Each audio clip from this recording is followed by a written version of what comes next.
Hello and welcome back for day 2 of this week's video series on how to lose your first 5 pounds in January. I am so excited to be here with you guys today. Once again, we're here at around 12:15 or so, 12:30. It's 12:15, I know. But I just am happy to be here with you guys. One notice for tomorrow. The video will be earlier. The video will be around probably 9:30, 9:45 as I have to work late clinic. I have to work 10:15 to 8.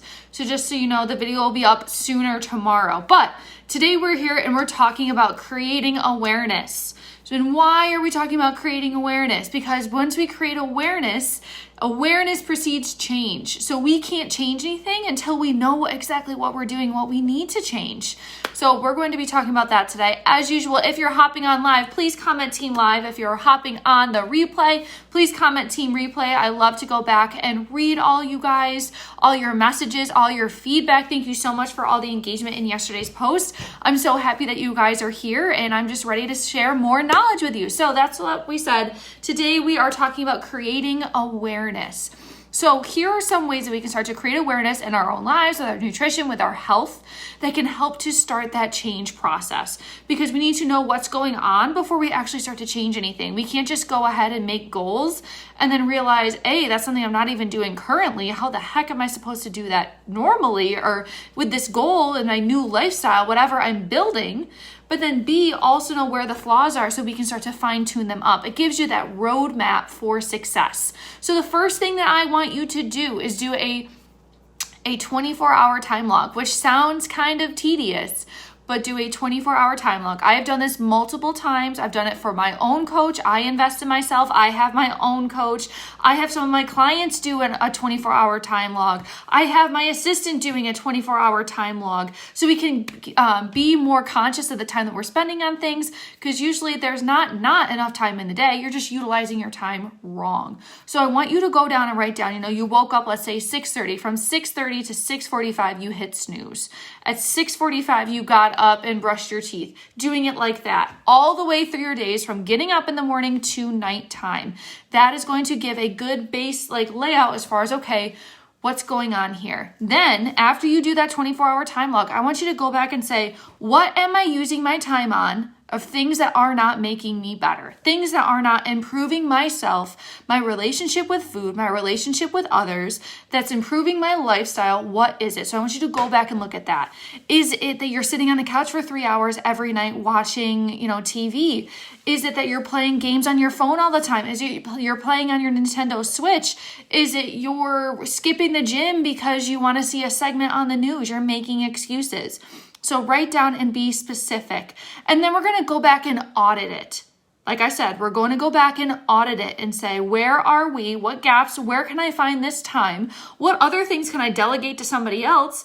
What about delegating the dishes to your husband? I know that might get a few chuckles out of people, but seriously, delegate the dishes to your husband, your significant other, your spouse, your partner, whoever you have if you don't live alone. I always delegate the dishes to Joe when he's over when I'm making dinner, because I said, hey, I made dinner, time for you to clean it up. Because he's not offering to make dinner. I'm the one that's making dinner. So use that and then use that time wisely. During that time, I'll do some things for business. Maybe I'll do a client call. Maybe I'll work on something else. But use that time. See where other people can be helpful to you, because you don't have to be the super person that does it all. People are here to help us. So delegate. Find the time. Do you really enjoy watching that 3-hour news segment every single night? The news, especially if you're in Syracuse, it's not that interesting. You can watch a half an hour and get all the news you need for the day. If you're doing that, get up and go to the gym. Get up and go out on a walk. Do some stretching. Do whatever it is. But start to incorporate that movement, and that time log will tell you where that key is. And the second thing that we're going to do, and I know some of you are already doing this, some of my clients already do this, is keeping track of the food that they're eating and keeping track how they're eating it.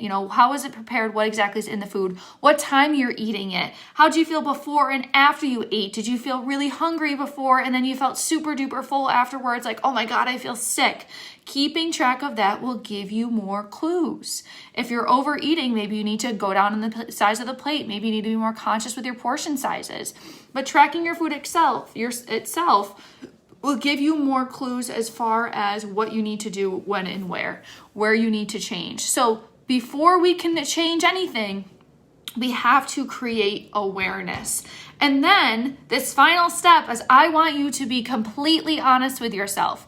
Be completely honest with yourself and ask yourself, what is a realistic goal that I can do this month?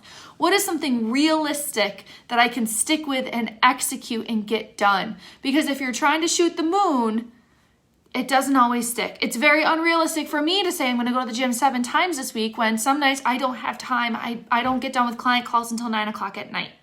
So it's unrealistic for me to say I'm going to go to the gym every day this week. Can I say I'm going to go to the gym 2 to 3 times this week? Yes, that's something that can be more helpful. So look at it that way. Be more realistic before we go and start to change anything. Once you start to review your food, review your time schedule, review your time log, see where there are gaps in your nutrition, gaps in your activity, gaps in your own mental well-being. And that's what we're gonna be talking tomorrow on day 3 of this video series.